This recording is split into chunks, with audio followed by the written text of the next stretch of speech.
সম্মানিত দর্শক শ্রোতা, আপনারা সকলেই জানেন যে আসলে গত কালকে থেকে নির্বাচনের তফসিল ঘোষণা হয়েছে।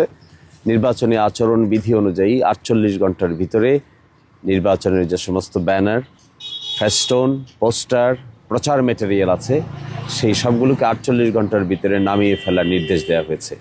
একই সাথে আলোকসজ্জা সহ যত ধরনের প্রচার ম্যাটেরিয়াল আছে সবগুলোকে আপাতত বন্ধ করে নামিয়ে দেওয়ার নির্দেশ দেওয়া হয়েছে। সংশ্লিষ্ট ব্যক্তিরাই তা করতে হবে, যেহেতু এটা একটা আইন, রাষ্ট্রের আইন, নতুন আইন জারি হয়েছে, নতুনভাবে নির্বাচন হবে বাংলাদেশে। সেই জন্য আমাদের পোস্টার আমরা নিজেরাই এগুলো ছড়িয়ে দেওয়ার ফেলে দেওয়ার চেষ্টা করছি।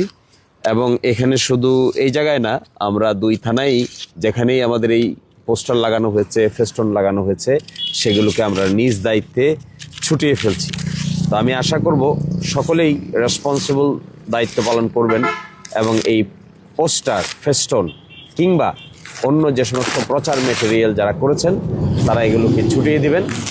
এবং আপাতত আবার যখন তো নির্বাচনের প্রচারণার সময় আসবে, সরকার কর্তৃক ঘোষিত প্রচারণার সময়, তখন আপনারা এখানে নিজ নিজভাবে এই পোস্টার লাগাতে পারবেন।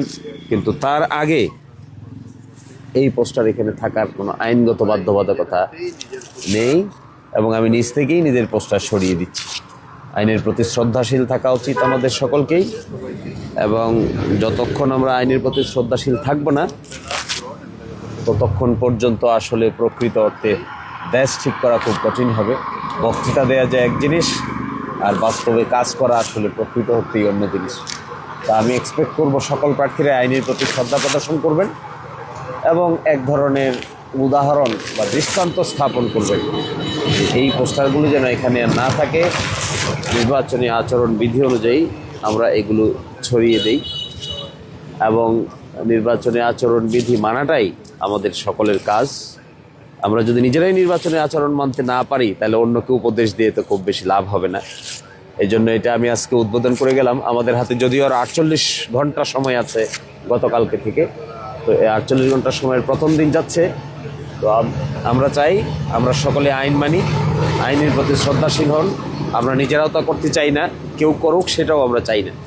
তো এরই ভিত্তিতে আগামী নির্বাচন অনুষ্ঠিত হোক আইন মেনে, এই প্রত্যাশায় সকলকে ধন্যবাদ জানিয়ে আজকের মতো এখানে বিদায় নিচ্ছি। আল্লাহ হাফেজ।